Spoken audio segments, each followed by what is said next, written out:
கூழ் குடிச்சிட்டு போப்பா, அப்புறம் விஷம் சாப்பிட்டா கூட ஒன்றும் ஆகாது. உடலில் 100 ட்ரில்லியன் நுண்ணுயிர்கள் இருக்குது. சிறுதானியம் பில்லியன் நல்ல நுண்ணுயிர்களை தரும். ப்ரோபயோட்டிக் சப்ளிமெண்ட்ஸ் தேவையில்லை, கரெக்டா? கண்டிப்பாக தேவையில்லை. இதெல்லாம் வெறும் வியாபாரம்.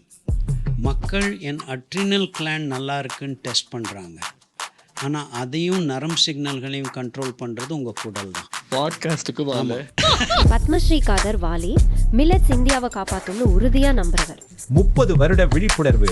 சிறுதானியங்கள் ஹெல்த்தையும் விவசாயத்தையும் மாத்தும்னு நம்புறாரு. பிபி, சர்க்கரை வியாதி இதெல்லாம் நீங்கள் சாப்பிட்ற சாப்பாட்டால் வர்றது தான். மாவுச்சத்து கூட நார்ச்சத்து இல்லாததால் அது கண்ட்ரோல் ஆகிறதில்ல. ஆனால் சிறுதானியங்களில் அந்த மாவுச்சத்து கூடவே நார்ச்சத்தும் சேர்ந்தே இருக்கும். ஆனால் மக்கள் இப்போ முழு கோதுமை ப்ரௌன் ரைஸ்னு மாற ஆரம்பிச்சிட்டாங்க. ஒப்பிட முடியாது. சாப்பாடு சரியாக இருந்தால் மருந்து தேவையில்லை. சாப்பாடு தப்பாக இருந்தால் மருந்து வேலை செய்யாது. சிம்பிள் விஷயம் என்னென்னா, மனுஷங்களால் சமாளிக்க முடியாது. உள்ளே போகிறதுக்கு முன்னாடி நான் உண்மையாக ஒன்று சொல்லிக்கிறேன். ரெகுலராக கேட்குற உங்களில் 57.9% பேர் இன்னும் நம்ம சேனலை சப்ஸ்கிரைப் பண்ணலங்கிறது எனக்கு ரொம்ப ஆச்சரியமாக இருக்குது. உங்களுக்கு இந்த பாட்காஸ்ட், கதைகள், அறிவியல் இல்லை நாங்கள் சொல்கிற ஜோக்ஸ் பிடிச்சிருந்தா எங்களுக்கு ஒரு சின்ன உதவி பண்ணுங்கள். அந்த சப்ஸ்கிரைப் பட்டனை அமுக்குங்க. இதுக்கு 2 செகண்ட் தான் ஆகும். ஆனால் ஒவ்வொரு வாரமும் சிறந்த கெஸ்ட் எபிசோடுகளை கொடுக்க இது எங்களுக்கு ரொம்ப உதவியாக இருக்கும். உங்கள் ஆதரவு கிடைச்சதுக்கு நான் ரொம்ப கொடுத்து வச்சுருக்கேன். இந்த பயணத்தில் தொடர்ந்து சப்போர்ட் பண்ணுவீங்கன்னு நம்புகிறேன். சரி, இப்போ இன்னைக்கான எபிசோடுக்குள்ளே போகலாம். வணக்கம். டாக்டர் பால் நடத்துகிற கட் ஃபீலிங் பாட்காஸ்ட்க்கு வரவேற்கிறேன். இங்கே கட் ஹெல்த் பற்றி வித்தியாசமாக பேசுவோம். இந்த எபிசோடில் special guest Padma Shri doctor Khader Vaali.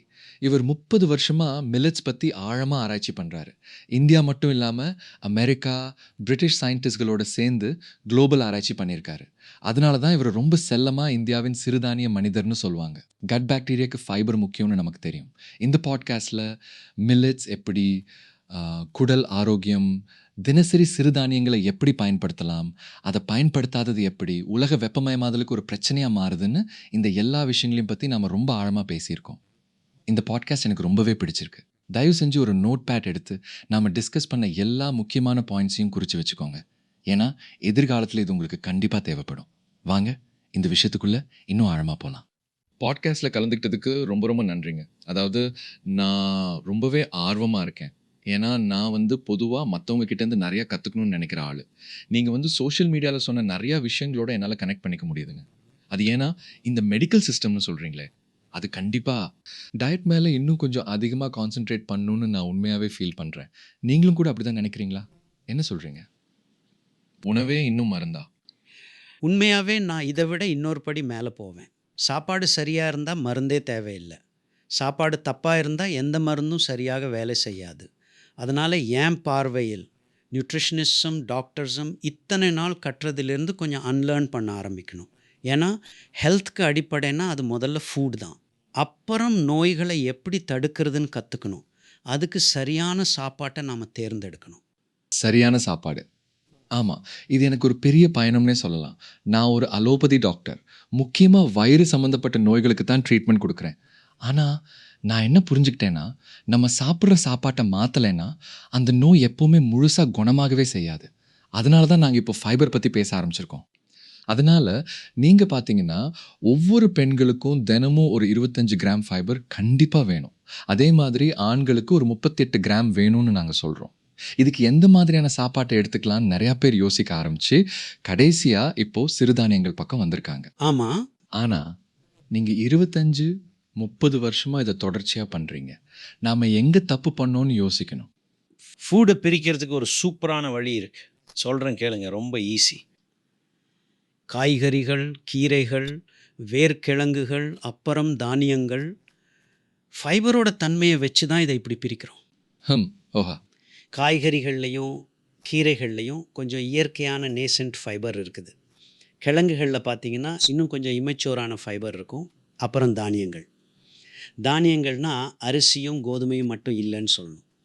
இந்த உலகத்தில் மொத்தமாக சுமார் 240 வகையான சிறுதானியங்கள் இருக்குதுன்னு சொல்லப்படுது. ரொம்ப காலமாக இது இருக்குது. இந்த தானியங்களில் லிக்னான்ஸுங்கிற ஃபைபர் இருக்குது. இது அரோமாட்டிக் ஃபைபர், அதாவது உடம்பை சீராக்கிற ஃபைபர். வெறும் டயட்ரி ஃபைபர் கிடையாது. டயட்ரி ஃபைபருங்கிற வார்த்தை உங்களுக்கு நல்லா தெரிஞ்சிருக்கும். ஏன்னா நீங்கள் அரிசி சாப்பிட்றீங்க.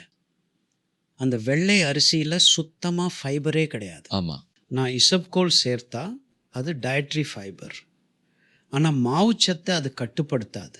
ஏன்னா அந்த ஃபைபர் சாப்பாட்டோடு சேர்ந்து இருக்காது. ஆனால் சிறுதானியங்களில் இருக்கிற ஃபைபர், அந்த தானியத்தில் இருக்கிற மாவுச்சத்து, புரதம் இல்லைன்னா கொழுப்போடவே இயற்கையாக சேர்ந்துருக்கும். அப்படின்னா கார்போஹைட்ரேட், கொழுப்பு, புரோட்டீன் எல்லாம் சீராக்கப்படுது.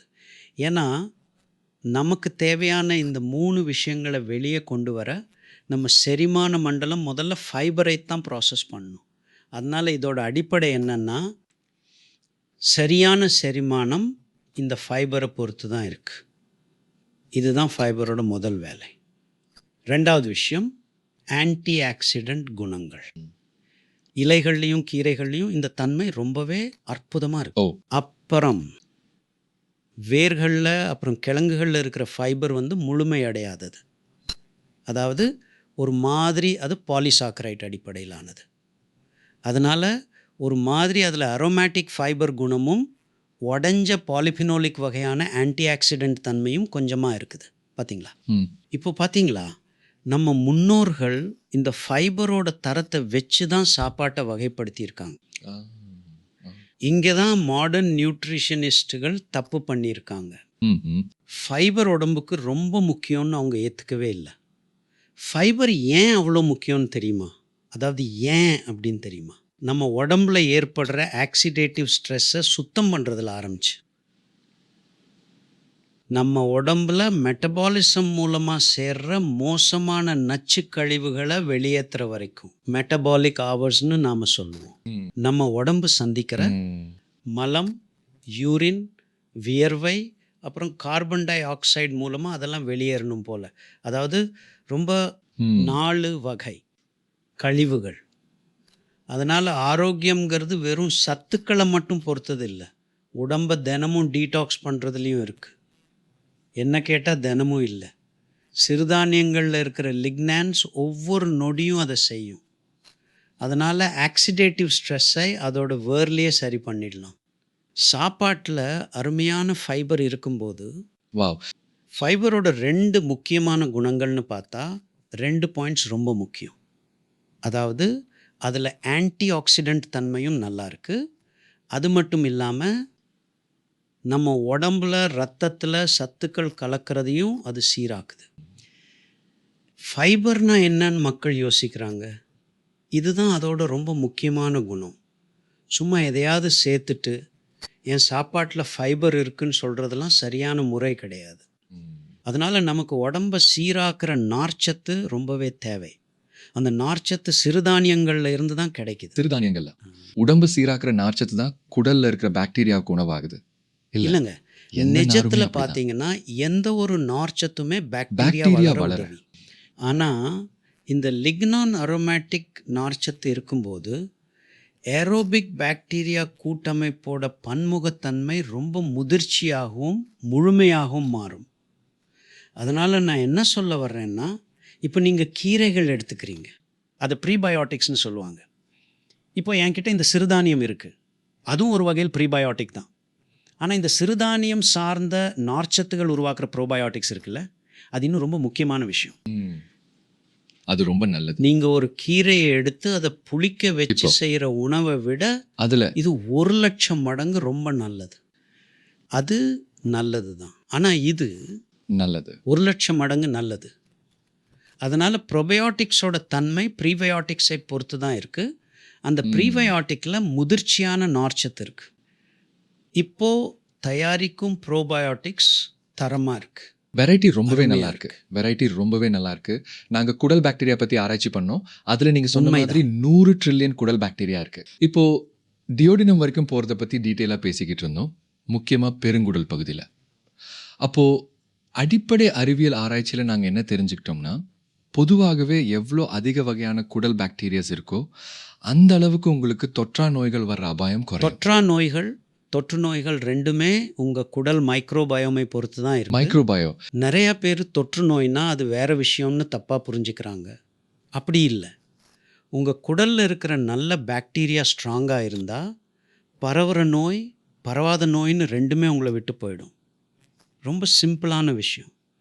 ஏன்னா இது நோய் எதிர்ப்பு சக்தி, அப்புறம் ஆட்டோ இம்யூன் சிஸ்டமை குடலில் இருக்கிற நுண்ணுயிரிகள் மூலமாக மட்டும்தான் பேலன்ஸ் பண்ண முடியும். உங்கள் குடலில் கம்மியான நுண்ணுயிரிகள் இருந்தால் உலகத்தில் இருக்கிற எல்லா பிரச்சனையும் உங்களுக்கு வரும். அதனால் குடல் நுண்ணுயிரிகளை தனியாக புரிஞ்சிக்க ட்ரை பண்ணாதீங்க. உண்மையில் நான் ஒரு படி மேலே குடல் மூளை இணைப்புன்னு சொல்வேன். குடல் தான் மூளையோட நரம்பு மண்டலத்தை கண்ட்ரோல் பண்ணுது. எல்லாரும் மூளை இங்கே இருக்குன்னு நினைக்கிறாங்க, ஆனால் உண்மையான மூளை இங்கே தான் இருக்குது. சூப்பர். இது ஒன்று மட்டும் எனக்கு ரொம்ப தெளிவாக இருக்குது. அதனால் நம்ம குடலில் இருக்கிற நுண்ணுயிரிகளை எப்பவும் அதிகமாகவும் ஆரோக்கியமாகவும் எப்படி வச்சுக்கிறதுன்னு நாம் தெரிஞ்சுக்கணும். ஆமாம். புளிச்ச கஞ்சி குடித்தா மட்டும்தாங்க அது நடக்கும், வேறு எது பண்ணாலும் நடக்காது. சரியான அளவில் நார்ச்சத்து இருக்கிற தானியங்கள்லேருந்து, நல்லா புளிக்க வச்ச சரியான அளவு நார்ச்சத்து சத்துள்ள இருக்கிற தானியங்கள், அப்போ தான் அதாலாம் பயிரி. சந்தேகமே இல்லாமல் நுண்ணுயிரிகளை நல்ல தரத்தோட அதிகமாக வளர்க்க முடியும். இதுக்கு சில விஷயம் தெரிஞ்சுக்கணும். இந்த மைக்ரோப்ஸை உருவாக்குறதுக்கு, அதாவது ஒரு மாதிரி நார்ச்சத்து ரொம்ப அதிகமாக இருக்கிற தானியங்கள் தேவைப்படும். வெறும் ஒரு கிராம் அளவு தான் நம்ம ஒரு 300 மில்லியில் கிட்டத்தட்ட ஒரு 8 மணி நேரம் நல்லா ஊற வைக்கணும்.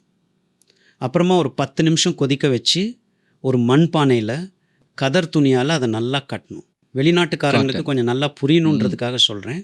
கதர்னா ஒரு மாதிரி காட்டன் மஸ்லின் துணி தான். அப்புறம்தான் அது வந்து புளிக்கவே ஆரம்பிக்கும். அதான் இது வந்து பார்த்திங்கன்னா காற்றுப்பட்டு புளிக்கிற ஒரு ப்ராசஸ் மாதிரி.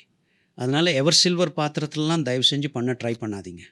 அது திறந்து தான் இருக்கணும். மண் பானையில் குட்டி குட்டி ஓட்டை இருக்கிறதால ஆக்சிஜன் வந்து நிறையா கிடைக்கும், உள்ள ப்ரெஷரும் கொஞ்சம் ஏறாது.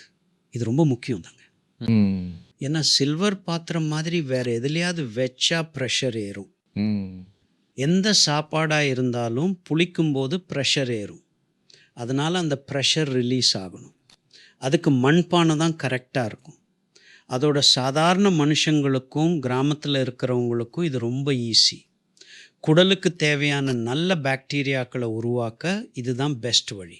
இதை குடிக்கும்போது உங்கள் குடல், இதுதான் நம்ம தமிழ்நாட்டில் கம்பங்கூழ்னு தமிழ்நாடு அப்புறம் அம்பலி. அம்பலிங்கிறதும் ஒரு தமிழ் வார்த்தை தான். ஆனால் அதாவது கர்நாடகா ஆந்திரா ரெண்டுலேயுமே இது இருக்குதாங்க. நாம் எல்லாரும் அப்படியே ஒன்றா தான் இருந்தோம். அப்புறமா நூற்றுக்கணக்கான வருஷத்தில் கொஞ்சம் கொஞ்சமாக மொழி பிரிஞ்சு ரொம்பவே வேறு வேறையாக மாறிடுச்சுதா. அப்போது நீங்கள் தினமும் அம்பலி இல்லைனா கம்மங்கூழ் எடுத்துக்க சொல்கிறீங்களா? ஆரோக்கியமாக இருந்தால் தினமும் ஒரு தடவையாவது குடிக்கணும். ஆமாம். உடம்பு சரியில்லைன்னா ஒரு நாளைக்கு 3 தடவை குடிக்கணும். ஆரம்பத்தில் எந்த சாப்பாடு சாப்பிட்றதா இருந்தாலும் முதல்ல அம்பலி எடுத்துக்கணும். அதை கண்டிப்பாக குடிக்கணும். அப்போது அது முதல்ல சீலியாக் அப்புறம் குடல் பகுதிக்கு போய் சேரும்.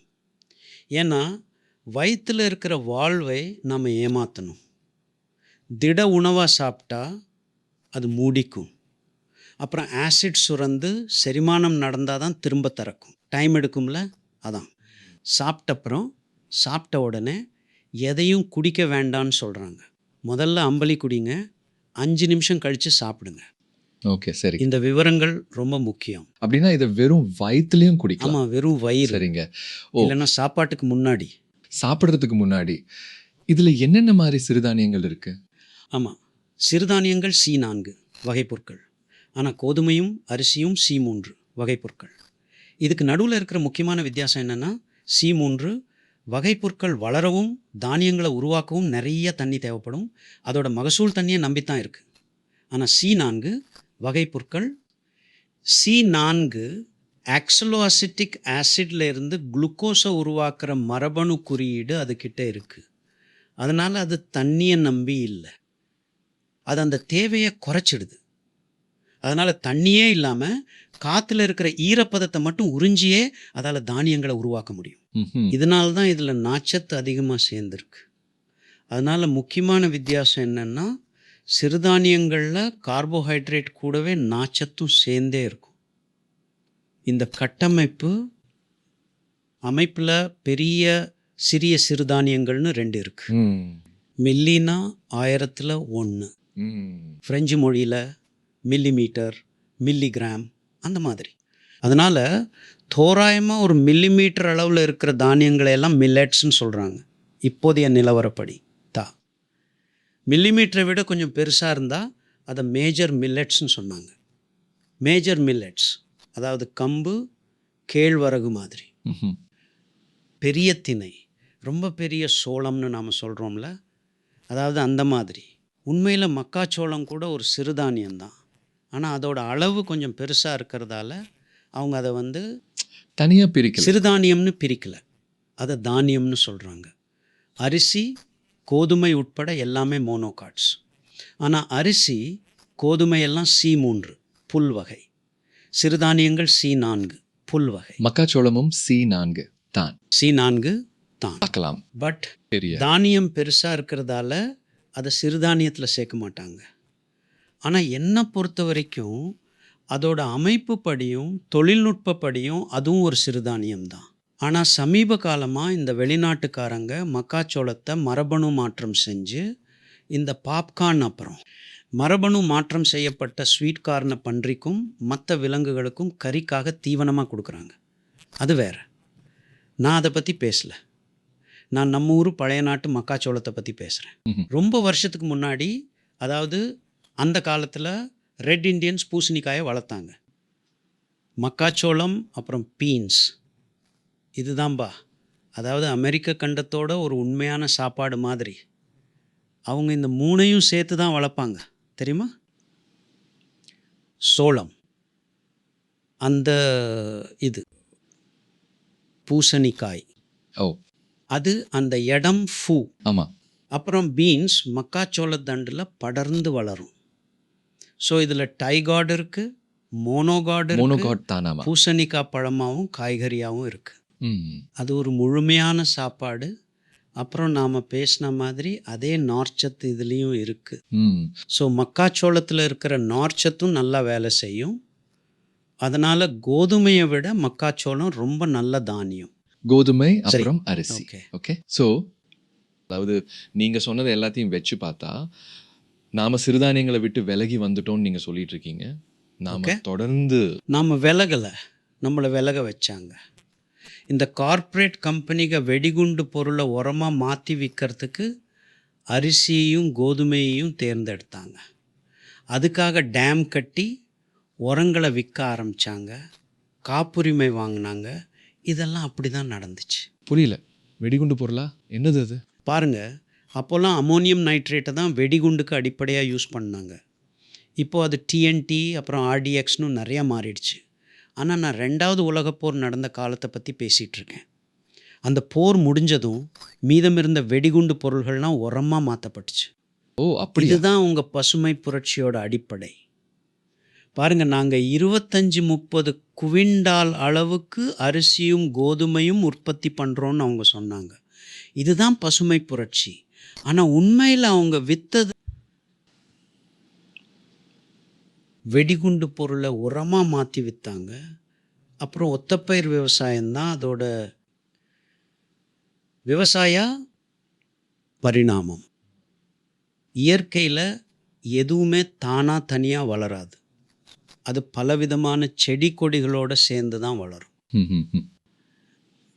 உரங்களை நம்பி இருக்கிற இந்த ஒத்தப்பயிர் விவசாயம், அதாவது மோனோகல்ச்சருங்கிறது வந்ததும் உலகம் முழுக்க இப்போ கிட்டத்தட்ட ஒரு 800 மில்லியன் டன் அரிசி விளையுது.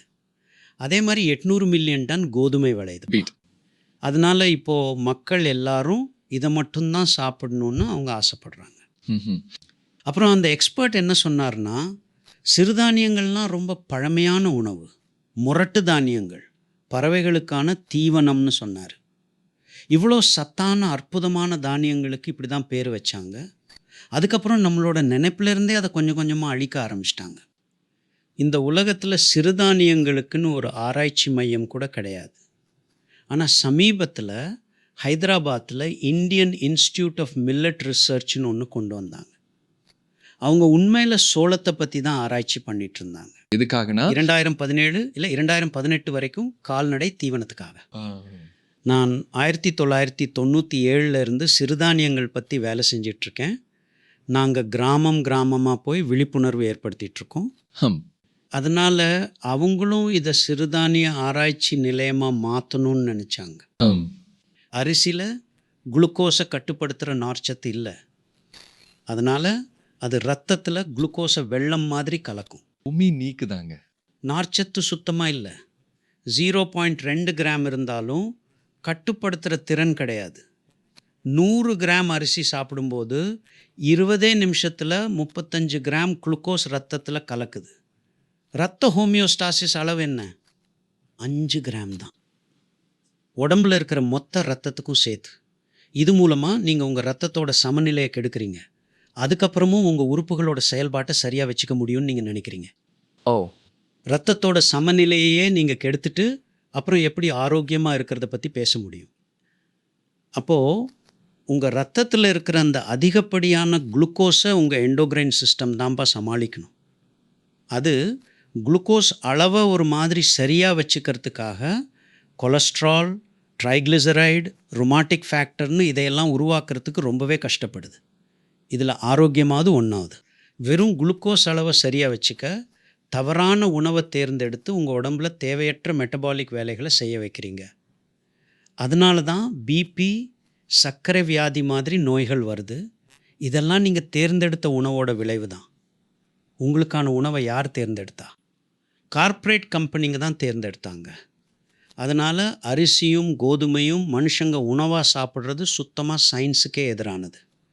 அதனால் ரத்தத்தில் குளுக்கோஸை கட்டுப்படுத்தி கலக்கக்கூடிய நார்ச்சத்து இருக்கிற சிறுதானிய உணவுகள் தான் நம்ம உணவாக இருந்திருக்கணும். மனிதனுக்கு பல லட்சம் வருஷம் அதுதான் உணவு. ஆமாம், அதான் நீங்கள் நம்மனும் சொன்னப்போ நான் சொன்னேன். வளர்ந்தோம். நம்ம அதை நீக்கிட்டோம். இல்லை, உரம் அப்புறம் பூச்சிக்கொல்லிகளுக்காக. அதாவது அதை நம்ம சாப்பாட்டிலேருந்து நீக்க வச்சுட்டாங்க. பார்த்தீங்களா? இந்த குளுட்டன் சென்சிட்டிவிட்டி பற்றி நம்ம ஏற்கனவே பேசணும்ல. இந்த குழு, ஆமாம், நான் குளூட்டன் சென்சிட்டிவிட்டி இருக்க நிறையா பேஷண்ட்ஸ் பார்க்குறேன் இல்லையா. மெடிக்கல் லிட்ரேச்சரில் என்ன சொல்கிறாங்கன்னா, சில பேஷண்ட்ஸ்க்கு குளூட்டனால் ஆட்டோ இம்யூன் பிரச்சனை வருது. அதை நாங்கள் சீலியாக் டிசீஸ்ன்னு சொல்லுவோம்.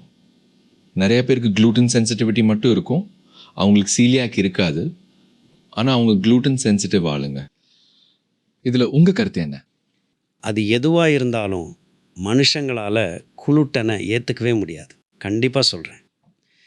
அதை சமாளிக்க ஒரே வழி, உங்கள் கட் மைக்ரோப் நல்லா இருந்தால் உங்களுக்கு எந்த சீலியாக் பிரச்சனையும் வராது. ஆரம்ப காலத்தில் நமக்கு அப்போது இவ்வளோ பெரிய பிரச்சனை வரல. ஏன்னா நம்ம நிறையா ப்ரீபயோட்டிக் ஃபுட்ஸ் சாப்பிட்டதால நம்ம கட் மைக்ரோப்ஸ் ரொம்ப ஸ்ட்ராங்காகவும் ஹெல்த்தியாகவும் இருந்துச்சு. ஆனால் இப்போ மேற்கத்திய நாடுகளோட இந்த ப்ராசஸ்ட் அப்புறம் அல்ட்ரா ப்ராசஸ்ட் ஃபுட்ஸ் அதிகமாக சாப்பிட ஆரம்பித்ததால் அது கொஞ்சம் கொஞ்சமாக நம்மக்கிட்டேருந்து காணாமல் போயிடுச்சு. இப்போது குடல் நுண்ணுயிரிகளெல்லாம் ஒன்றுமே இல்லாமல் மொத்தமாக அழிஞ்சிடுச்சு. பார்த்தீங்களா? அதனால தான் பார்த்தீங்கன்னா கோதுமையில் இருக்கிற இந்த குளுட்டனுக்கு உங்கள் சீலியாக் பகுதி ரொம்பவே சென்சிட்டிவ் ஆகுது. இதுதான் ஒரு மாதிரி உண்மை. இப்போ நீங்கள் இது சீலியாக் இல்லை ஆன்டி குளுட்டன் சொல்கிறீங்க. இதெல்லாம் அடுத்த வந்த மாற்றங்க. உங்கள் குடல் நுண்ணுயிரிகள், அதாவது மைக்ரோபியோமேன்னு சொல்லுவோம்ல, அது ரொம்ப ஸ்ட்ராங்காக இருந்தால் குளுட்டன் உங்களை ஒன்றும் பண்ணாது. தெரியுமா? இப்போ குளுட்டன் சென்சிட்டிவ்னு சொல்கிறாங்களே, அது எல்லாமே உங்கள் குடல் நுண்ணுயிரிகளால் தான் வருது. குடல் நுண்ணுயிரி நல்லா இருந்தால் பிரச்சனை வராது. இல்லை, உண்மைதான். குளுட்டன் சென்சிட்டிவிட்டி நோயாளிகளுக்கு கூட லைஃப் ஸ்டைல் மாற்றி குடல் பாக்டீரியாவை அதிகமாக்கும் போது குணமாகும். உண்மையில் நம்மக்கிட்ட அம்பலி இருக்குது. என்னை பொறுத்த வரைக்கும் எல்லா நோய்களுமே சீலியாக் தான். சென்சிட்டிவிட்டியும் கூட, மூளையும் சேர்த்து தான். உங்கள் குடல் நுண்ணுயிரிகள் நல்லா இருந்தால் உங்கள் மனநல பிரச்சனைகளை கூட சரி பண்ண முடியும். குடலுக்கும் மூளைக்கும் அப்படிங்கிற ஒரு விஷயத்தில் ரொம்ப ரொம்ப ஒரு நெருங்கிய தொடர்பு இருக்குன்னு நான் உறுதியாக நம்புகிறேன். எங்களுக்கு இப்போதைக்கு இருக்கிற ஒரே ஒரு சின்ன கவலை என்னென்னா, இந்த கடந்த 40-50 வருஷமாக இந்த அரிசி கோதுமையெல்லாம் வந்திருக்குல்ல, அதுதான். நான் அதை 60-70 வருஷம்னு சொல்வேன். 60-70 வருஷம். ஆனால் அதுக்கு முன்னாடி நீர்ப்பாசனம் ஆரம்பித்ததும் உரங்கள் வர்றதுக்கு முன்னாடியே இந்த அணைகள் கட்டுறது, தண்ணி தேங்கி நிற்கிறது மாதிரி விஷயங்கள்லாம் கொஞ்சம் மக்கள் மத்தியில் அரிசி கோதுமை இதெல்லாம் புழக்கத்தில் வர ஆரம்பிச்சது. அங்கே தான் பிரச்சனையே ஆரம்பிச்சது. ஆனால் என்னை பொறுத்த வரைக்கும் இந்த அணைகள் கட்டுறதும் உரங்களும் சேர்ந்து தான் இந்த பிரச்சனையை ரொம்ப பிரச்சனை பெருசாக்கிடுச்சு. அப்படி தான் நம்ம எல்லாரும் நோயாளி ஆகிட்டு இருக்கோம். எந்த அளவுக்குன்னா இந்த குளுக்கோஸ் பிரச்சனையால் கணையத்தில் கோளாறுகள் வர ஆரம்பிச்சுது. இப்போது டைப் 1 சர்க்கரை நோயாளிகள் ரொம்ப அதிகமாயிட்டாங்க. சின்ன பசங்க பொண்ணுங்கள்லாம் இன்சுலின் ஊசியை நம்பி தான் இருக்காங்க. வியாதியே இல்லை, வம்சாவளி நோய் இல்லை தானே. அதாவதுங்க இதுதான் நாம் சாப்பிட்ற சாப்பாடு தான் இந்த மோசமான நிலைக்கு காரணம். ஆனால் இப்போ இருக்கிற விஞ்ஞானிகள் இதை பரம்பரை வியாதின்னு சொல்கிறாங்க. தலைமுறையாக குளுக்கோஸ் அதிகமாக ரத்தத்தில் கலக்கிறதால வந்த இந்த மரபணு மாற்றத்துக்கு யார் காரணம்? எனக்கு தெரிஞ்சு ஒரு 7-8 தலைமுறைகள் கடந்துடுச்சு. இவ்வளோ அதிகப்படியான குளுக்கோஸ் நம்ம ரத்தத்தில் கலக்கிறதால குழந்தைங்கள் உருவாகிறதுக்கு முன்னாடியே, அதாவது ரொம்ப முன்னாடியே, அந்த மாதிரி டைம்லேயே கணையத்தில் இருக்கிற செல்கள் கொஞ்சம் கொஞ்சமாக அழிய ஆரம்பிச்சிடும். ஜீன் வழியாக அதனால தான் என்ன ஆகும்னா, இப்படி தான் இது உருவானது. இப்போ நான் உங்ககிட்ட சொல்ல வர்றது என்னென்னா, நாம் இதை அப்படியே மாற்றினா, அதாவது நம்ம சாப்பாட்டை மாற்றணும். இந்த நவீன ப்ராசஸ்ட், அல்ட்ரா ப்ராசஸ்ட் அரிசி, கோதுமை சார்ந்த கறி சார்ந்த உணவுகளை எல்லாம் நீக்கணும். சிறுதானிய உணவுகளுக்கு மாறினா இந்த வியாதிகளை கண்டிப்பாக சரி பண்ண முடியும். நடுவில் பேசுறதுக்கு சாரி, ஆனால் என் மிஷன் பேஷண்ட் பற்றி நான் இதை சொல்லியே ஆகணும். உலகத்தில் இருக்கிற கிட்டத்தட்ட எல்லா வெயிட் லாஸ் ப்ரோக்ராம்ஸையும் நான் பல வருஷமாக ரிவ்யூ பண்ணியிருக்கேன். பிரச்சனை எல்லா இடத்துலையும் ஒன்று தான். நிறைய ப்ரோக்ராம்ஸ் வெயிட் லாஸ் ஒரு 30 நாள் சேலஞ்சாக தான் பார்க்குறாங்க, ஒரு லைஃப் லாங் மாற்றமாக பார்க்குறது இல்லை. அதனால தான் நான் நியூமியை உருவாக்கினேன். கலிஃபோர்னியாவில் எனக்கும் என் பேஷண்ட்ஸுக்கும் நான் யூஸ் பண்ண அதே சயின்ஸ் ஸ்ட்ரக்சரை வச்சு தான். ஏன்னா உண்மையான நிரந்தரமான மாற்றம் ஒரு டயட் பிளான்லேயோ ஜிம் கோச்னாலேயோ மட்டும் வராது. அது எப்படி வரும்னா, உங்களை சுற்றி ஒரு சரியான டீம் இருக்கிறது மூலமாக தான் வரும். நியூமியில் நான் உண்மையான டாக்டர்கள், clinical dietitians, life coach, mental health therapist, sleep specialists, physiotherapists, அப்புறம் yoga, Zumba, strength training, aerobics இருக்கிற 24 மணி நேரம் வர்ச்சுவல் ஜிம் எல்லாத்தையும் ஒரே இடத்துல கொண்டு வந்திருக்கேன். நீங்கள் எல்லாத்தையும் ட்ரை பண்ணியும் லாங் டேர்மில் எதுவுமே ஒர்க் ஆகலைன்னா, ஒரு லைஃப் டைம் சேஞ்சை எதிர்பார்க்குறீங்கன்னா நியூமி உங்களுக்கானது தான். ஆனால் ஒரு சின்ன ரிக்வெஸ்ட், சீக்கிரமாக ரிசல்ட் வேணும்னு நினைக்கிறவங்க இதில் சேர வேண்டாம். இது யாருக்கானதுன்னா, ஆரோக்கியத்தை மாற்றணும்னு நினைக்கிறவங்களுக்கு. இதுதான் என் மிஷன், என் பேஷன். ஒருத்தர் வாழ்க்கையை மாற்றினா குடும்பத்தையே மாத்துறேன்னு தெரியும். ஃபேமிலி லிங்க் பின் பண்ண கமெண்ட்டில் இருக்குது. இப்போ நம்ம பாட்காஸ்ட்குள்ளே போகலாம். நம்ம குடலில் இருக்கிற சில வகை பாக்டீரியாக்களை நம்ம இழந்துட்டோம்னு நமக்கு தெரியும். ஏன்னா அந்த குடல் பாக்டீரியாக்களுக்கு சரியான அளவில் ப்ரீபயோட்டிக் உணவை கொடுக்கல. அதே மாதிரி நம்ம சில சிறுதானியங்களையும் இழந்துட்டோமா? ஓ, நம்ம 200க்கும் மேலே சிறுதானியங்களை இழந்துட்டோம். 200க்கும் மேலே சிறுதானிய வகைகள் இல்லை, சிறுதானியங்களே. ஒவ்வொரு சிறுதானியத்துலேயும் பல வகை இருக்குது. இப்போது திணை, அதாவது பாக்ஸ்டைல் மில்லட்டை இட்டாலியன் மில்லட்னு சொல்கிறாங்க. அதுக்கு அர்த்தம் இட்டாலியன் ஆல்ப்ஸ் மலைகள்லேயும் பள்ளத்தாக்குகள்லேயும் அதை அதிகமாக வளர்த்தாங்க. ஆனால் இந்தியாவில் தினைக்கே 108 வகைகள் இருக்குது. வாவ். இப்போது என்னோட கையில் கிட்டத்தட்ட ஒரு 15 வகைகளுக்கு மேலே இருக்குது. சொல்லப்போனால் ரொம்ப ஆச்சரியமான விஷயம் என்னென்னா, கன்னடத்தில் ஹால் நவனைன்னு ஒன்று இருக்குது. அதாவது அந்த தானியம் உருவாகும்போது அதை எடுத்து பிழிஞ்சால் உங்களுக்கு பால் கிடைக்கும். அது கிட்டத்தட்ட தாய்ப்பால் மாதிரியே தான்பா. அதோட அமைப்பு, அதில் இருக்கிற சத்துக்கள், குழந்தைக்கு சர்க்கரையை சீராக்கிறதுலாம் கிட்டத்தட்ட அதே மாதிரி தான்பா இருக்கும். அதனால் உலகம் முழுக்க சிறுதானியங்கள் இருக்குது. சொல்லப்போனால் வெள்ளைக்காரங்க கூட கோம் சிறுதானியத்தை சாப்பிட்டாங்க. அதை ப்ரோசோன்னு சொல்லுவாங்க. ப்ரோசோ, அருமையான புரதம் அதில் இருக்குது. உண்மையிலேயே எல்லா அமினோ ஆசிட்ஸ்களும் அதில் இருக்குது. எல்லா அமினோ ஆசிட்ஸ்களும் சிறுதானியங்கள்லேயே உருவாகுது. சில பருப்பு வகைகளில் சில அமினோ ஆசிட்ஸ்கள் இல்லாமல் இருக்கலாம். ஆனால் உங்கள் சாப்பாட்டில் சிறுதானியங்களை சேர்த்துக்கிட்டா எல்லாமே முழுமையாயிடும், எந்த பிரச்சனையும் வராது. இப்போது இது கூட நம்ம குடலில் இருக்கிற நல்ல பாக்டீரியாவையும் சேர்த்துக்கிட்டா உங்களுக்கு என்ன சத்து குறைவாக இருக்கோ அந்த பாக்டீரியாவே அதை உங்களுக்கு உருவாக்கிடும். பார்த்தீங்களா? அதாவது இப்போது இந்த காலத்தில் நம்மளோட பழைய பாரம்பரிய உணவுகளும் அது மட்டும் இல்லாமல் அதோட அருமையான செய்முறைகளும் இப்போ ரொம்ப முழுசாக அழிக்கப்பட்டுடுச்சுன்னு தான் சொல்லணும். இது ஒரு பெரிய கவலை. பார்த்துக்கிறேன். அதுக்கப்புறம் உங்களை நோய் வியாபாரம், அதுக்கப்புறம் உங்களுக்கு அந்த சப்ளிமெண்ட் தர்றேன், இந்த சப்ளிமெண்ட் தர்றேன்னு சொல்ல ஆரம்பிச்சிடுறாங்க. சார், இப்போ ப்ரோட்டீன் விஷயத்துக்கு வருவோம். நான் இந்த பிளான்ட் பேஸ்ட் டயட்டுக்கு பெரிய சப்போர்ட்டர்னு உங்களுக்கு தெரியும். அப்போ பிளான்ட் பேஸ்ட் டயட்டில் ப்ரோட்டீன் எங்கே இருக்குன்னு கேள்வி வரும்.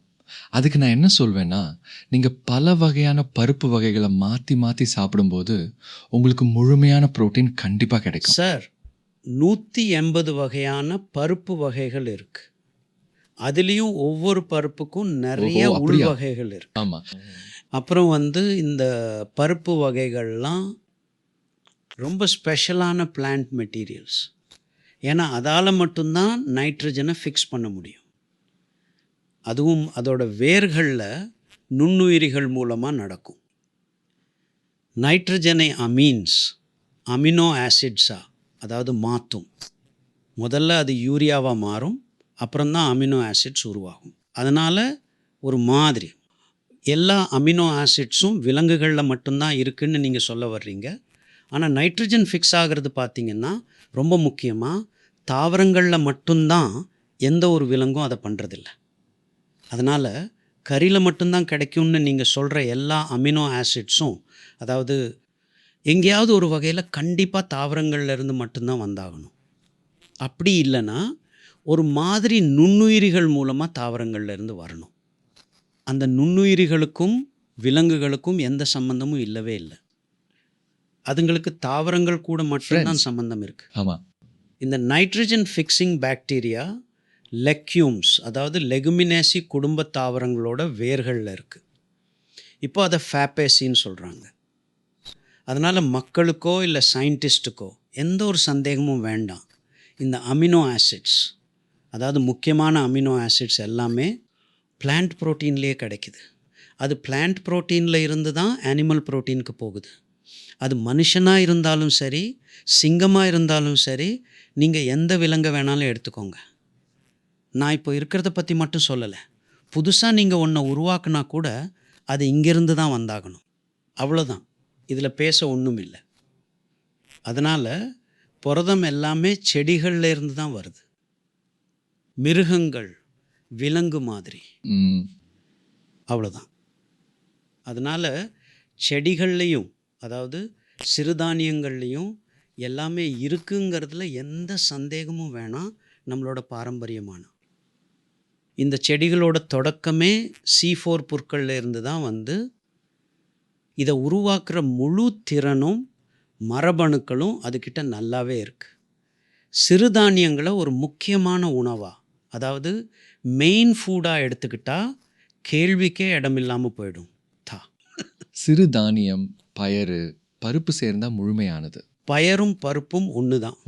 ஆம். ஆமாம் ஆமாம் ஆமாம். என்ன மன்னிச்சிடுங்க.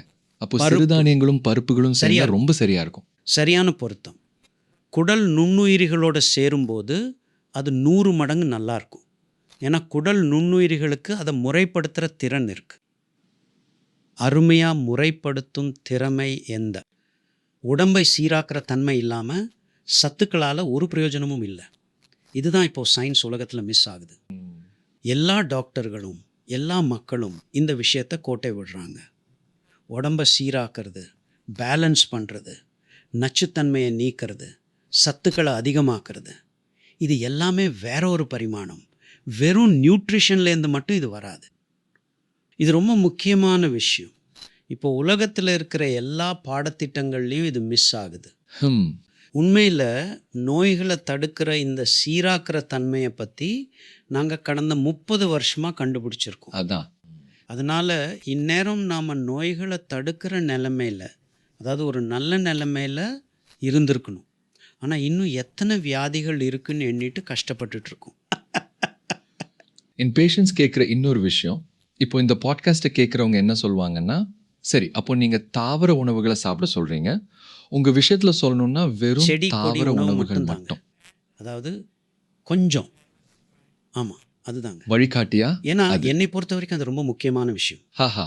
ஆனால் அவங்க என்ன சொல்லுவாங்கன்னா, தாவர உணவு மட்டும் சாப்பிட்டா உங்களுக்கு B1-2 குறை.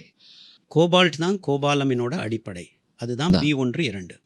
அதோட 6 கைரல் சென்டர்ஸ் இருக்குது. அதனால் எந்த விலங்காலையும் வைட்டமின் B1-2 உருவாக்க முடியாது. ஆமாம்பா. அப்போது நான்வெஜ்ஜில் வைட்டமின் B12 இல்லை. அதை யார் அது உருவாக்குவா? சாரி, நான்வெஜ், அதாவது மிருகங்களை சாப்பிட்டா B12 கிடைக்கும்னு தான் அப்படிதானே கதையை கட்டிட்டாங்க. கட்டிட்டாங்க. ஆனால் அந்த மிருகங்களுக்கு கோபால்ட்டை யார் கொடுத்தா? செடிங்க. ஆமாம். எந்த செடிங்க? சிறுதானியங்கள். சிறுதானியத்துக்கு தான் கோபால்ட்டை உறிஞ்சிக்கிற சக்தி இருக்குது. அதில் தான் கீலேட்டர்ஸ் இருக்குது. திரும்பவும் சொல்கிறேன், அது ஆமாம். சிறுதானியத்தோட வேர்களுக்கு தாங்க இந்த கோபால்ட்டை அப்படியே உறிஞ்சிற மாதிரி ஒரு தன்மை இருக்குது. அதுவும் ஏன்னா மண்ணில் கோபால்ட் ரொம்ப ரொம்ப கம்மியான அளவில் தாங்க இருக்கும்.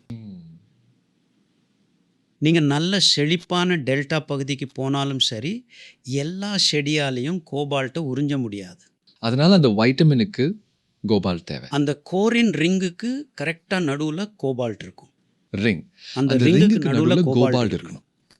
ஹீமுக்கு நடுவில் எப்படி இரும்பு இருக்கோ அதே மாதிரி ஹம். அந்த ஸ்ட்ரக்சரோட மையத்தில் கோபால்ட் இருக்கு.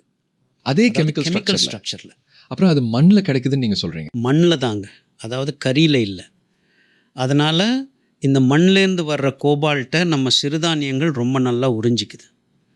அப்புறம் பார்த்திங்கன்னா இந்த சிறுதானியங்கள் மூலமாக தான் அந்த கோபால்ட் வந்து ஆற்றுல ஓடுற தண்ணியில் கொஞ்சம் கலக்குது.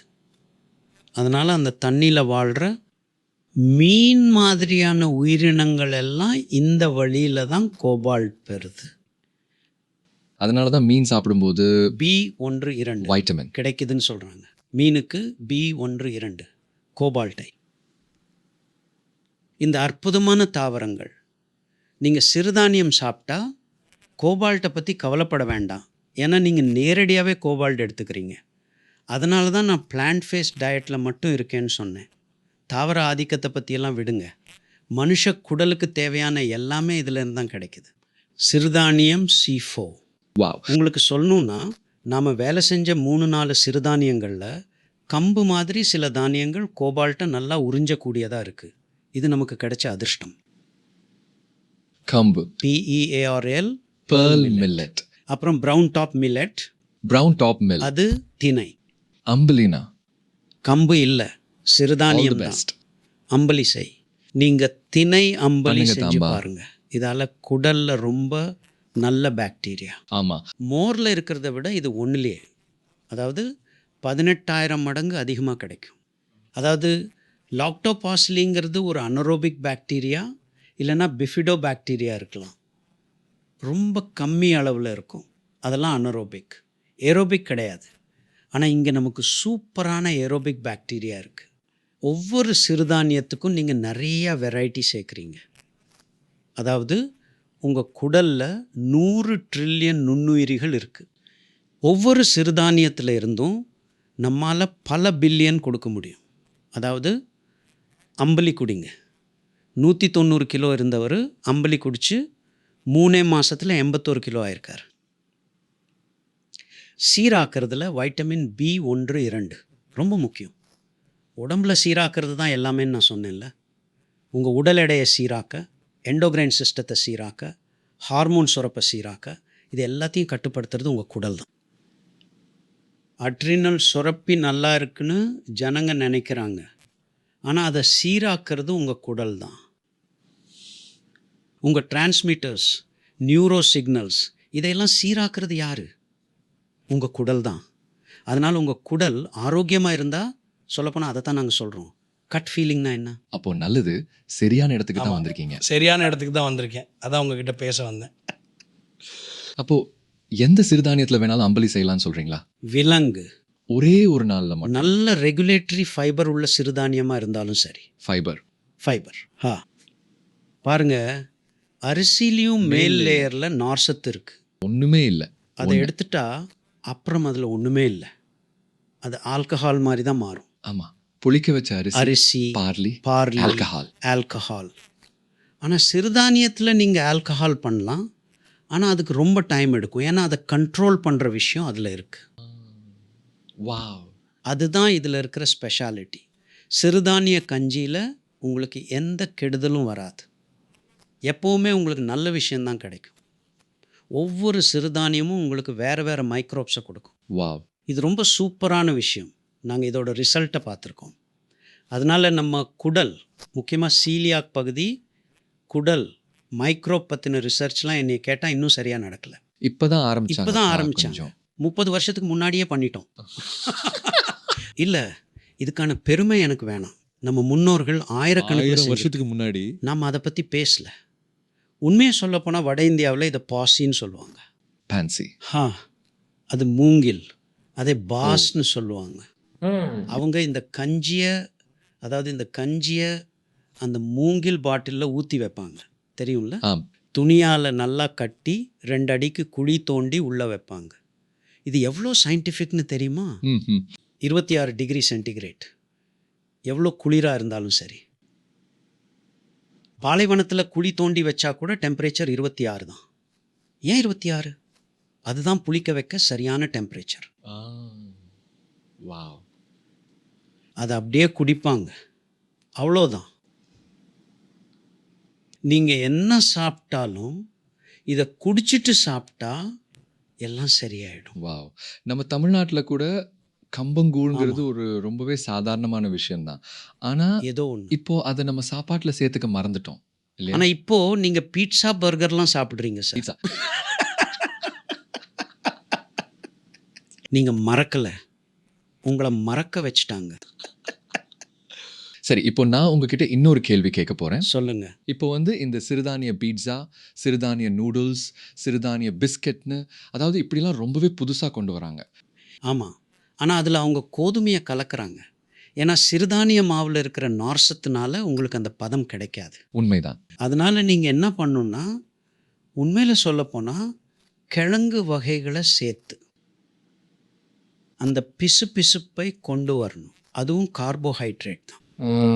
அதாவது குளுட்டன்கிறது கோதுமையில் இருக்கிற அந்த பிசுப்பு தன்மை தான். அதாவது க்ளூட்டினஸ் அப்படின்னு சொல்லுவாங்க, GLUTINOUS. கார்போஹைட்ரேட் பாலிசாக்கரைட் சேர்ந்தது. அது இந்த கிழங்கு வகைகளில் வரும். சேப்பங்கிழங்கு, சர்க்கரை வள்ளி கிழங்கு, அப்புறம் சேனைக்கிழங்கு இருக்குது. இது எல்லாத்துலேயுமே அந்த பிசுப்பு இருக்கும். இல்லைன்னா ஆப்பிரிக்க நாடுகளுக்கு போனால் அங்கே மரவள்ளி கிழங்கு இருக்கும். ஓஹோ, அந்த மரவள்ளி கிழங்கு பேஸ். கரெக்ட். சூப்பர். இதெல்லாம் கிழங்கு வகைகள். அதைத்தான் நம்ம முன்னோர்களும் சொன்னாங்க. முழுமையான சாப்பாடுனா என்ன? கீரைகள், காய்கறிகள், அப்புறம் கிழங்கு வகைகள், அளவான நார்ச்சத்துள்ள தானியங்கள், ஃபைபர் ஃபுட்ஸ். ஆமாம், அவ்வளோதான். அதுதான் நம்ம முழுமையான உணவுக்கான அர்த்தம். அதாவது அப்போ இதை யார் கிளாஸிஃபை பண்ணாங்க? நான் தான் பண்ணேன்னு சொல்லிக்கலாம். ஆனால் உண்மையில் நம்ம முன்னோர்கள் தான் இதை nascent fibre, immature fibre, matured ஃபைபர்னு பிரித்தாங்க.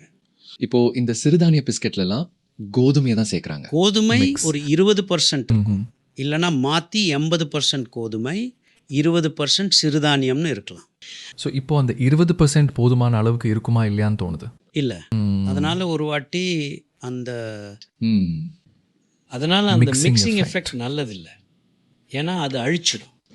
அதனால இந்த ஆரோக்கியமான ஸ்நாக்ஸ்னு சொல்கிறது கூட இல்லைப்பா, ஒரு மாதிரி ஒன்றுமே இல்லை.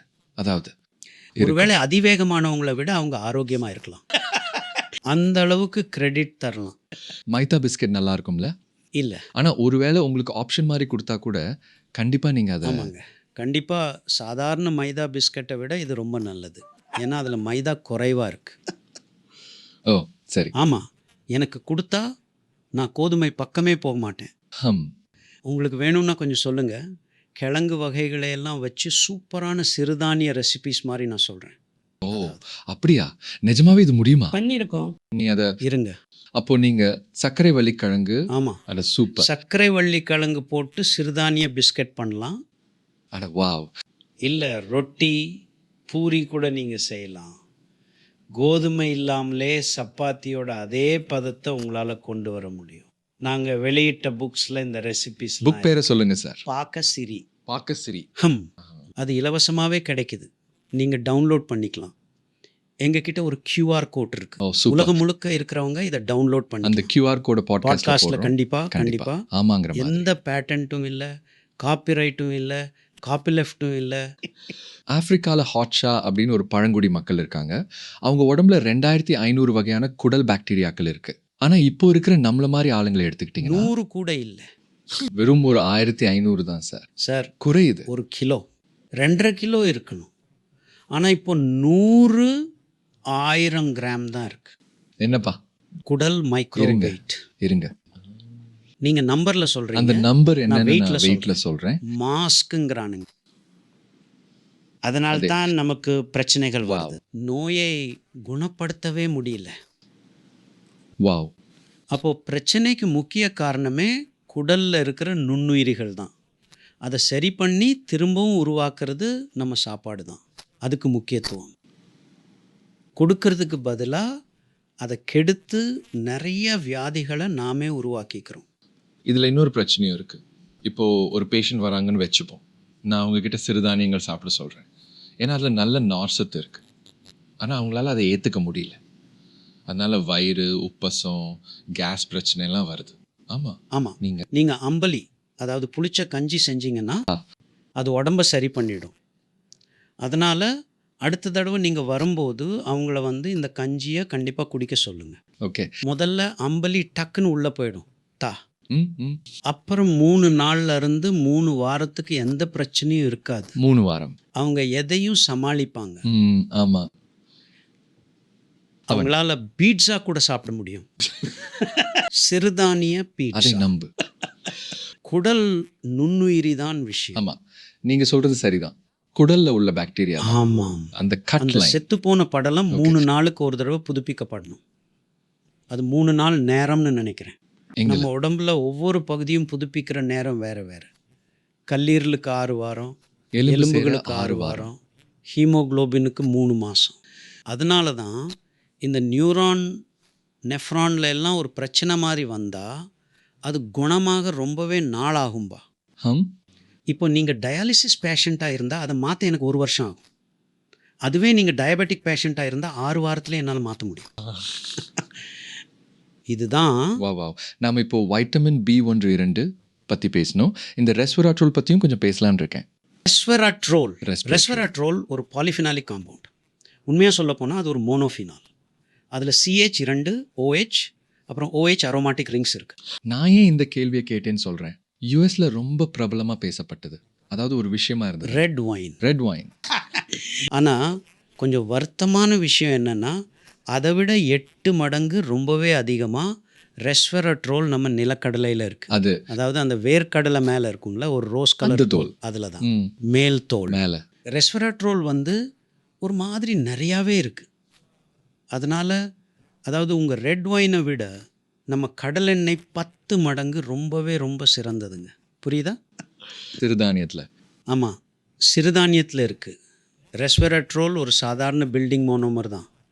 நம்மக்கிட்ட லிக்னான்ஸ் இருக்குது. அது உங்கள் ரெஸ்வெராட்ரோலை விட 1000 மடங்கு சிறந்தது. அதனால் என் ஆடியன்ஸ்க்கு அதை கொஞ்சம் புரிய வைங்க. ஆமாம், லிக்னான்ஸ் எல்லாம் ரெஸ்வெராட்ரோல் மாதிரியான மாலிக்யூல்ஸ்லேருந்து தான் உருவாகுது. ஓகே, ஆடியன்ஸ்க்கு சொல்கிறதுக்கு முன்னாடி ரெஸ்வெராட்ரோல் பொதுவாகவே ரொம்ப நல்ல ஒரு பாலிபினால். அது ஒரு ஃபினாலிக் காம்பவுண்ட். நம்ம குடல் பாக்டீரியாவுக்கு பாலிபினால்ஸ்னால் ரொம்ப பிடிக்கும். கண்டிப்பாக. அப்போது ரெஸ்வெராட்ரோல் ஒரு பாலிபினால். சரி, இப்போ விளக்குங்க சார். இந்த ஃபினாலிக் காம்பவுண்ட்ஸில் ஈஸியாக பிரிக்கக்கூடிய ஹைட்ரஜன் இருக்கும். ஓகே, அதனால உங்களுக்கு O கிடைக்கும். அதனால அது நிஜமாவே உறிஞ்சிக்கும். ஏன்னா அரோமேட்டிக் ரிங் சேர்ந்துருக்கிறதால எலக்ட்ரான் அந்த அரோமேட்டிக் ரிங்குக்குள்ளே போய் ஸ்ட்ரெஸ்ஸை ஸ்டெபிலைஸ் பண்ண ஆரம்பிச்சிடும். இப்போ 2 ரிங் இருந்தால் 10 ரிங் இருந்தால் இல்லை, 50 ரிங் இருந்தால் இந்த ஸ்டெபிலைஸ் ஆகிற எஃபெக்ட் ரொம்ப அதிகமாகும். அதாவது லிக்னன். அப்போது ஃப்ரீ ரேடிக்கல்ஸ் எல்லாம் உறிஞ்சப்பட்டு அவ்வளோதான். டேமேஜ் பண்ணுறதுக்கு பதிலாக அதுங்க உள்ளேயே சுற்றிட்டு வரிசையில் நிற்கும். பேர் தான் அது அரோமேட்டிசிட்டி. மற்றவங்கள டேமேஜ் பண்ணாமல் சுற்றிட்டே இருக்கும். ஆடியன்ஸ்க்காக சொல்கிறேன், ஃப்ரீ ரேடிக்கல்ங்கிறது நம்ம உடம்புல உருவாகுறோம். அதை நம்ம உறிஞ்சலைன்னா அது நம்ம செல்களை. அதனால இந்த பாலிஃபினால் அதை உறிஞ்சிடும். அப்புறம் லிக்னான்கள் பாலிஃபினாலை விட 100 மடங்கு பவர்ஃபுல். அருமை. அதனால தான் குடல் நுண்ணுயிரிகளை அதிகரிக்கணும்னு சொல்கிறோம். அப்புறம் சிறுதானிய நார்ச்சத்து உடம்பை சீராக்கும். இது அதிக நார்ச்சத்து இல்லை, உடம்பை சீராக்குற நார்ச்சத்து. இப்போ நீங்கள் இசப்கோல் சேர்த்துக்கலாம்ல? ஆமாம், இசப்கோல் கொஞ்சம் ஊமி. அதை நீங்கள் 20 கிராம் இல்லைன்னா 50 கிராம் சேர்த்துக்கலாம். ஆனால் அது நிச்சயமாக இந்த மாதிரி வேலை செய்யாது. கெமிஸ்ட்ரி, ஃபிசியாலஜி வேறு. யாராவது மில்லட் சாப்பிட ஆரம்பிக்கணும்னு நினைக்கிறாங்கன்னா அதிலும் அதிக அளவு நார்ச்சத்து கிடைக்க எந்த சிறுதானியத்தை எடுத்துக்கலாம்? Minor millets. கேழ்வரகுல 3.6 கிராம் இருக்கு. 100 கிராமுக்கு ஃபாக்ஸ்டெயில் மில்லட்டில் உங்களுக்கு 8 கிராம் இருக்குது. ஃபிங்கர் மில்லட்னா ராகி, ராகி. இந்த பேர்ல் மில்லட்டை தமிழில் ஓ கம்புன்னு சொல்லுவோம். அப்படியா? சரி, அப்போது இந்த ஃபாக்ஸ்டெயில் மில்லட் அப்படின்னு நம்ம சொல்லும்போது தமிழில் தெரியல, நம்ம புக்கில் இருக்குது. ம். கன்னடத்தில் நவணைன்னு சொல்லுவோம்ல, அதாவது ம், ஆர்கா வரகு, வரகு. அதுதான் கோடோ மில்லட். ஒரு 9%. 9% கோடோ மில்லட். டாமினேட்டா, KODO. கரெக்ட். அப்புறம் குதிரைவாளி, அதை நிஜமாக ஜெர்மன் மில்லட்னு சொல்லுவாங்க. ஜெர்மனி முழுக்க அதான் சாப்பிட்டாங்க. ஹம். சில சமயம் அதை ஜாப்பனீஸ் மில்லட்னும் சொல்கிறது. ஜெர்மன் மக்கள்லாம் சிறுதானியம் சாப்பிட்டாங்களா? எல்லாரும் சிறுதானியம் சாப்பிட்டாங்க. அவங்க அதை மறந்துட்டாங்க, இல்லைன்னா மறக்க வச்சுட்டாங்க, அவ்வளோதான், சிம்பிள். அமெரிக்கன்ஸ் கூட ப்ரௌன் டாப் மில்லட் வளர்க்குறாங்க கொலராட்டோவில். இதை ஏகப்பட்ட அளவில் வளர்க்குறாங்க. ஆனா அது மிருகங்களுக்கு தான். மிருகங்களுக்கு இல்லை, ஓ, பறவைங்களுக்கா? சோகம், கஷ்டம்தான். அதாவது வருத்தம் 12.5 தான் நார்ச்சத்து. இதில் நாங்கள் நிறைய வேலை செஞ்சுருக்கோம். குதிரைவாலி, அப்புறம் ப்ரௌன் டாப் மில்லட். அம்பலி ரொம்பவே சிறப்பானதுங்க. ஏன்னா ப்ரௌன் டாப் மில்லட்டில் இருக்கிற நுண்ணுயிரிகள்லாம் நம்ம சீலியாக் காரணங்களுக்காகவே உருவானது. நம்ம உடம்போட குடல் பகுதி. புரியுதா? வாவ். அதனால் இந்த நுண்ணுயிரிகளை நம்ம முன்னோர்கள் ரொம்ப யோசித்து சூட்சம பிரபஞ்சம்னு சொல்லியிருக்காங்க. ஹம். நுண்ணுலகம்னு அர்த்தம். இது நம்ம பழமையான இலக்கியங்கள்ல ஆமா. கூட சொல்லப்பட்டிருக்கு. அது ஸ்கின்வா பிரக்ரியா தான். அட கடவுளே. அவங்க கண்டுபிடிச்சிட்டாங்க. அதனால தான் மக்கள் என்கிட்ட கேட்குறப்போ நானே அந்த பெருமையை எடுத்துக்கிறேன்னு சொல்வேன். ஆனால் ரொம்ப காலத்துக்கு முன்னாடியே மங்களம். சொல்லியிருக்காங்க. இதை என்னோட மருத்துவ குறிப்புகள் மூலமா திரும்பவும் அறிமுகப்படுத்துறேன். ப்ளீஸ், அதெல்லாம் ஒன்றும் இல்லை. மக்களுக்கு சரியான விஷயங்கள் போய் சேரணும் சார், அவ்வளோதான். வாவ். அதனால் நம்ம புதுசாக எதுவும் சொல்ல தேவையில்லை, அது ஏற்கனவே இருக்குது. நம்ம முன்னோர்கள் இதை செஞ்சுருக்காங்க. நாம் அதை திரும்பவும் கொண்டு வந்து இப்போ உள்ள மொழியில் பேசணும். ஆமா. பாருங்க, அவங்க சொன்ன சில விஷயங்கள் இப்போ இருக்கிற மக்களுக்கு கொஞ்சம் புரியல. அதனால் ஒரு பிரிட்ஜ் தேவைப்படுது. அந்த வேலையை தான் நான் பண்ணிக்கிட்டு இருக்கேன். Super sir, super sir. உங்களை சந்திச்சதுல எனக்கு ரொம்ப சந்தோஷம் சார். நிஜமா உங்க கூட பேசுறதுக்கு நான் நிஜமாவே ரொம்ப கொடுத்து வச்சிருக்கேன். கண்டிப்பாக நாம் இப்போது சந்தித்ததெல்லாம் கடவுளோட கண்டிப்பா. பெரிய அருள் தான். அதனால் நன்றி, ரொம்ப நன்றி. அப்புறம் அருமையான டீம் நன்றி. இருக்காங்க. Very nice. குழுவும் ரொம்ப நல்லா இருக்காங்க, பிரமாதம். சூப்பர். ரொம்ப நன்றிங்க. மனசுக்கு ரொம்ப நல்லா. நன்றி ஐயா. சரி,